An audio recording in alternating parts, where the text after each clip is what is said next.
नमस्कार। आप सभी का स्वागत है किस्से और कहानियों में टेल्स फ्रॉम द हार्ट। आज की कहानी है अनुपमा का प्रेम।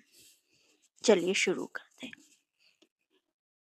11 वर्ष की आयु में ही अनुपमा उपन्यास पढ़ पढ़कर मस्तिष्क को एकदम बिगाड़ बैठी थी। वह समझती थी मनुष्य के हृदय में जितना प्रेम, जितनी माधुरी, जितनी शोभा, जितना सौंदर्य, जितनी तृष्णा है, सब छानबीन कर साफ कर उसने अपने मस्तिष्क के भीतर जमा कर रखी है। मनुष्य स्वभाव, मनुष्य चरित्र उसका नख दर्पण हो गया है। संसार में उसके लिए सीखने योग्य वस्तु और कोई नहीं है। सब कुछ जान चुकी है, सब कुछ सीख चुकी है। सतीत्व की ज्योति को वह जिस प्रकार देख सकती है, प्रणय की महिमा को वह जिस प्रकार समझ सकती है, संसार में और भी कोई उस जैसा समझदार नहीं है। अनुपमा इस बात पर किसी तरह भी विश्वास नहीं कर पाती। अनु ने सोचा वह एक माधवी लता है जिसमें मंजरियां आ रही हैं। इस अवस्था में किसी शाखा की सहायता लिए बिना उसकी मंजरियां किसी भी तरह प्रफुल्लित होकर विकसित नहीं हो सकती। इसलिए ढूंढ खोज कर एक नवीन व्यक्ति को सहयोगी की तरह उसने मनोनीत कर लिया एवं 2-4 दिन में ही उसे मन, प्राण, जीवन, यौवन सब कुछ दे डाला। मन ही मन देने अथवा लेने का सबको समान अधिकार है, परंतु ग्रहण करने से पूर्व सहयोगी को भी आवश्यकता होती है। यही आकर माधवी लता कुछ विपत्ति में पड़ गई। नवीन निरोधकांत को वह किसी तरह जताए कि वह उसकी माधवी लता है, विकसित होने के लिए खड़ी हुई है। उसे आश्रय न देने पर इसी समय मंजरियों के पुष्पों के साथ वह पृथ्वी पर लौटती पोटती प्राण त्याग देगी। परंतु सहयोगी उसे न जान सका। न जानने पर भी अनुमान का प्रेम उत्तरोत्तर वृद्धि पाने लगा। अमृत के विष, सुख में दुख, प्रणय में विच्छेद चिर प्रसिद्ध है। 2-4 दिन में ही अनुपमा विरह व्यथा से जर्जर शरीर होकर मन ही मन बोली, स्वामी तुम मुझे ग्रहण करो या ना करो, बदले में प्यार दो या ना दो, मैं तुम्हारी चीर दासी हूँ। प्राण चले जाएं पर स्वीकार है, परंतु तुम्हें किसी भी प्रकार नहीं छोड़ूंगी। इस जन्म में न पा सकूं तो अगले जन्म में अवश्य पाऊंगी। तब देखोगे सती साध्वी की क्षुब्ध भुजाओं में कितना बल है। अनुपमा बड़े आदमी की लड़की है। घर में संलग्न बगीचा भी है, मनोरम सरोवर भी है। वहां चांद भी उठता है और कमल भी खिलते हैं, कोयल भी गाती है, भौरे भी गुंजराते हैं। यहाँ वह घूमती फिरती विरह व्यथा का अनुभव करने लगी। सिर के बाल खोलकर अलंकार उतार फेंके, शरीर में धूली मलकर प्रेम योगिनी बन कभी सरोवर में जल में अपना मुंह देखने लगी, कभी आंखों से पानी बहाती हुई गुलाब के फूल को चूमने लगी, कभी आंचल बिछाकर वृक्ष के नीचे सोती हुई हाय की हुताशन और दीर्घ श्वास छोड़ने लगी। भोजन में रुचि नहीं रही, शयन की इच्छा नहीं, साज सज्जा में से बड़ा वैराग्य हो गया। कहानी किस्सों की भांति विरक्त हो गई। अनुपमा दिन प्रतिदिन सूखने लगी। देख सुनकर अनु की माता को मन ही मन चिंता होने लगी। एक ही तो लड़की है, उसे भी यह क्या हो गया। पूछने पर वह जो कहती उसे कोई भी समझ नहीं आता। ऊँटों की बात ऊँटों पर रह जाती। अनु की माता फिर एक दिन जनबंधु बाबू से बोली, अजी एक बार क्या ध्यान से नहीं देखोगे, तुम्हारी एक लड़की है, यह जैसे बिना इलाज के मरी जा रही है। जुगबंधु बाबू चकित होकर बोले, क्या हुआ उसे। सो कुछ नहीं जानते, डॉक्टर आया था, देख सुनकर बोला बीमारी बीमारी कुछ नहीं है। तब ऐसी क्यों हुई जा रही है। जगबंधु बाबू विरक्त होते हुए बोले, फिर हम किस तरह जाने? तो मेरी लड़की मर ही जाए? यह तो बड़ी कठिन बात है। ज्वर नहीं, खांसी नहीं, बिना बात के ही यदि मर जाए तो मैं किस तरह से बचाए रखूंगा? गृहिणी सूखे मुंह से बड़ी बहू के पास लौट बोली, बहू, मेरी अनु इस तरह क्यों घूमती रहती है? किस तरह जानूं माँ? तुमसे क्या कुछ भी नहीं कहती? कुछ नहीं। गृहिणी प्रायः रो पड़ी। तब क्या होगा? बिना खाए बिना सोए इस तरह सारे दिन बगीचे में कितने दिन घूमती फिरती रहेगी और कितने दिन बचेगी? तुम लोग उसे किसी भी तरह समझाओ, नहीं तो मैं बगीचे में तालाब में किसी दिन डूब मरूंगी। बड़ी बहू कुछ देर सोचकर चिंतित होती हुई बोली, देख सुनकर कहीं विवाह कर दो। गृहस्थी का बोझ पड़ने पर अपने आप सब ठीक हो जाएगा। ठीक बात है, तो आज ही यह बात मैं पति को बताऊंगी। पति यह बात सुनकर थोड़ा हंसते हुए बोले, कली काल है, कर दो, ब्याह करके ही देखो, यदि ठीक हो जाए। दूसरे दिन घटक आया। अनुपमा बड़े आदमियों की लड़की है, उस पर सुंदरी भी है। वर के लिए चिंता नहीं करनी पड़ी। एक सप्ताह के भीतर ही घटक महाराज ने वर निश्चित करके जगबंधु बाबू को समाचार दिया। पति ने यह बात पत्नी को बताई, पत्नी ने बड़ी बहू को बताई, क्रमशः अनुपमा ने भी सुनी। दो एक दिन बाद एक दिन सब दोपहर के समय सब मिलकर अनुपमा के विवाह की बातें कर रहे थे। इसी समय वह खुले बाल अस्त व्यस्त वस्त्र किए एक सूखे गुलाब के फूल को हाथ में लिए चित्र की भांति आ खड़ी हुई। अनु की माता कन्या को देखकर तनिक हंसती हुई बोली, ब्याह हो जाने पर यह सब कहीं अन्यत्र चला जाएगा। दो एक लड़का लड़की होने पर तो कोई बात ही नहीं। अनुपमा चित्र लिखित की भांति सब बातें सुनने लगी। बहू ने फिर कहा, माँ, नंदानी की विवाह का दिन कब निश्चित हुआ है? दिन अभी कोई निश्चित नहीं हुआ है।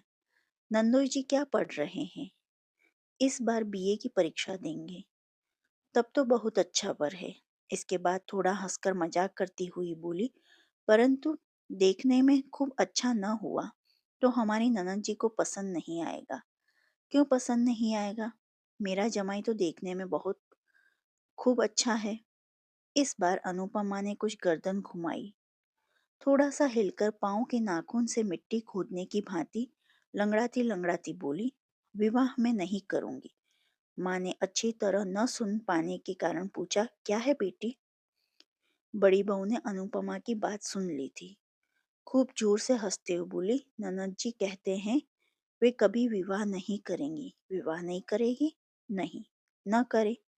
अनु की माता मुंह बनाकर कुछ हंसती हुई चली गई। गृहिणी के चले जाने पर बड़ी बहू बोली, तुम विवाह नहीं करोगी? अनुपमा पूर्ववत गंभीर मुंह लिए बोली, किसी प्रकार भी नहीं। क्यों? चाहे जिसे हाथ पकड़ा देने का नाम ही विवाह नहीं है। मन का मिलन न होने पर विवाह करना भूल है। बड़ी बहू चकित होकर अनुपमा के मुंह की ओर देखती हुई बोली, हाथ पकड़ा देना क्या बात होती है? पकड़ा नहीं देंगे तो क्या लड़कियां स्वयं ही देख सुनकर पसंद करने के बाद विवाह करेंगी? अवश्य। तब तो तुम्हारे मत के अनुसार मेरा विवाह भी एक तरह की भूल हो गया। विवाह के पहले तो तुम्हारे भाई का नाम तक मैंने नहीं सुना था। सभी क्या तुम्हारी ही भांति हैं? बहू एक बार फिर हंसकर बोली, तब क्या तुम्हारे मन का कोई आदमी मिल गया है?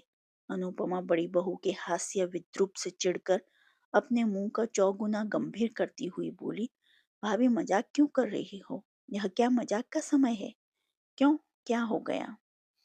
क्या हो गया तो सुनो। अनुपमा को लगा उसके सामने ही उसके पति का वध किया जा रहा है। अचानक कतलू खाक के किले में वध के मंच के सामने खड़े हुए विमला और वीरेंद्र सिंह का दृश्य उसके मन में जग उठा। अनुपमा ने सोचा, वे लोग जैसा कर सकते हैं वैसा क्या वह नहीं कर सकती? सती स्त्री संसार में किसका भय करती है? देखते देखते उसकी आंखें अनैसर्गिक प्रभा से धक धक करके जल उठी। देखते देखते उसने आंचल को कमर में लपेटकर कमर बंद बांध लिया। यह दृश्य देखकर बहू 3 हाथ पीछे हट गई।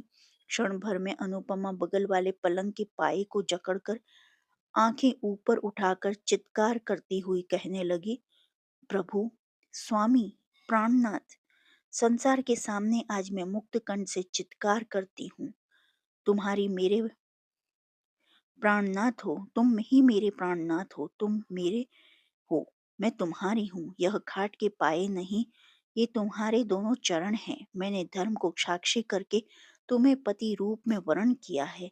इस समय भी तुम्हारे चरणों को स्पर्श करती हुई कह रही हूँ, इस संसार में तुम्हें छोड़कर अन्य कोई भी पुरुष मुझे स्पर्श नहीं कर सकता। किसमें शक्ति है कि प्राण रहते हमें अलग कर सके? अरे माँ जगत जननी! बड़ी बहू चित्कार करती हुई दौड़ती बाहर आ पड़ी।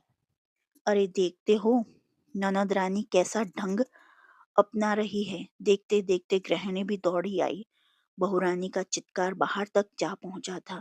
क्या हुआ, क्या हुआ, क्या हो गया? कहते गृह स्वामी और उनके पुत्र चंद्रबाबू भी दौड़ आए। कर्ता गृहिणी, पुत्र पुत्र वधू और दास दासियों से क्षण भर में घर में भीड़ हो गई। अनुपमा मूर्छित होकर खाट के समीप पड़ी हुई थी। गृहिणी रो उठी, मेरी अनु को क्या हो गया? डॉक्टर को बुलाओ, पानी लाओ, हवा करो इत्यादि। इस चित्कार से आधे पड़ोसी घर में जमा हो गए। बहुत देर बाद आंखें खोलकर अनुपमा धीरे धीरे बोली, मैं कहाँ हूँ?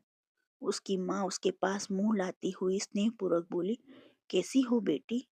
तुम मेरी गोद में लेटी हो। अनुपमा दीर्घ श्वास छोड़ती हुई धीरे धीरे बोली, ओह, तुम्हारी गोदी में? मैं समझ रही थी कहीं अन्यत्र स्वप्न नाट्य में उनके साथ बही जा रही थी। पीड़ा विगलित अश्रु उसके कपोलों पर बहने लगे। माता उन्हें पहुंचती हुई कातर स्वर में बोली, क्यों रो रही हो बेटी? अनुपमा दीर्घ निश्वास छोड़कर चुप रह गई। बड़ी बहू चंद्रबाबू को एक और बुलाकर बोली, सबको जाने को कह दो, ननद रानी ठीक हो गई हैं। क्रमशः सब लोग चले गए। रात को बहू अनुपमा के पास बैठकर बोली, ननद रानी, किसके साथ विवाह होने पर तुम सुखी होगी? अनुपमा आंखें बंद करके बोली, सुख दुख मुझे कुछ नहीं है, वही मेरे स्वामी हैं। सो तो मैं समझती हूँ, परंतु वे कौन हैं? सुरेश, मेरे सुरेश। सुरेश? राखल मजमूदार के लड़के? हाँ, वे ही। रात में ही गृहिणी ने यह बात सुनी।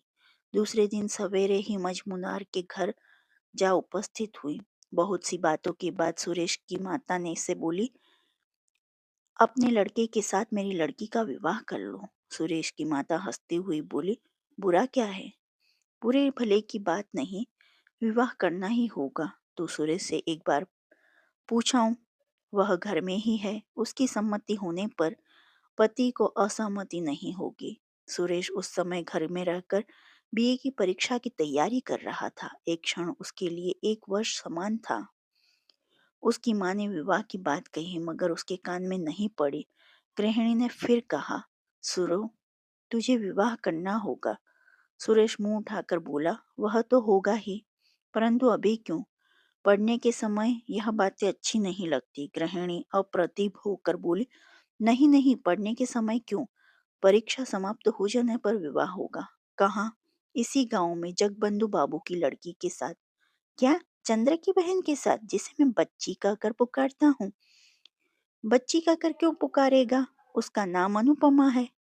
सुरेश थोड़ा हंसकर बोला, हाँ अनुपमा, दूर वह दूर वह तो बड़ी कुछ कुत्सित है।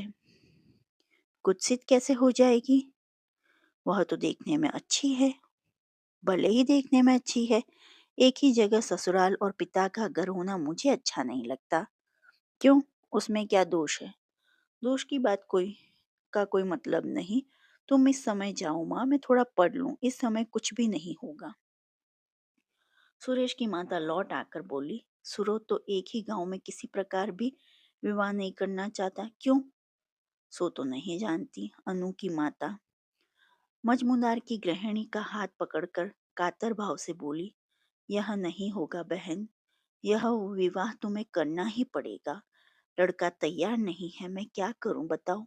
न होने पर भी मैं किस तरह नहीं नहीं छोड़ूंगी। न तो आज ठहरो, कल फिर एक बार समझा कर देखूंगी, यदि सहमति कर सकी। अनु की माता घर लौटकर जगबंधु बाबू से बोली, उनके सुरेश के साथ हमारी अनुपमा का जिस तरह विवाह हो सके वह करो। पर क्यों, बताओ तो। राम गांव में तो एक तरह से सब निश्चिंत हो चुका है, उस संबंध को तोड़ दें क्या? कारण है, क्या कारण है? कारण कुछ नहीं, परंतु सुरेश जैसा रूप गुण संपन्न लड़का हमें कहाँ मिल सकता है? फिर मेरी एक ही लड़की है, उसे दूर नहीं ब्याहूंगी। सुरेश के साथ ब्याह होने पर जब चाहूंगी तब उसे देख सकूंगी। अच्छा, प्रयत्न करूंगा। प्रयत्न नहीं, निश्चित रूप से करना होगा। पति नथ का हिलना डुलना देखकर हंस पड़े। बोले, यही होगा जी। संध्या के समय पति मजमूदार के घर से लौट आकर गृहिणी से बोले, वहां विवाह नहीं होगा। मैं क्या करूं बताओ? उनके तैयार न होने पर मैं जबरदस्ती तो उन लोगों के घर में लड़की को नहीं फेंकाऊंगा। करेंगे क्यों नहीं, एक ही गांव में विवाह करने का उनका विचार नहीं है। गृहिणी अपनी मस्तिष्क पर हाथ मारती हुई बोली, मेरे ही भाग्य का दोष है। दूसरे दिन वह फिर सुरेश की माँ के पास जाकर बोली, दीदी विवाह कर लो, मेरी भी इच्छा है, परंतु लड़का किस तरह तैयार हो? मैं छिपाकर सुरेश को और भी 5,000 रुपये दूंगी। रुपयों का लोभ बड़ा प्रबल होता है। सुरेश की माँ ने यह बात सुरेश के पिता को जताई। पति ने सुरेश को बुलाकर कहा, सुरेश, तुम्हें ये विवाह करना ही होगा। क्यों? क्यों फिर क्यों? इस विवाह में तुम्हारी माँ का मत ही मेरा भी मत है। साथ ही साथ एक कारण भी हो गया है। सुरेश सिर नीचा किए बोला, यह पढ़ने लिखने का समय है, परीक्षा की हानि होगी। उसे मैं जानता हूँ बेटा, पढ़ाई लिखाई की हानि करने के लिए तुमसे नहीं कह रहा हूँ। परीक्षा समाप्त हो जाने पर विवाह करो। जो आज्ञा। अनुपमा की माता की आनंद की सीमा न रही। फौरन यह बात उन्होंने पति से कही। मन के आनंद के कारण दास दासी सभी को यह बात बताई। बड़ी बहू ने अनुपमा को बुलाकर कहा, यह लो, तुम्हारे मन चाहे वर को पकड़ लिया है। अनुपमा लज्जापूर्वक थोड़ा हंसती हुई बोली, यह तो मैं जानती थी। किस तरह जाना? चिट्ठी पत्री चलती थी क्या?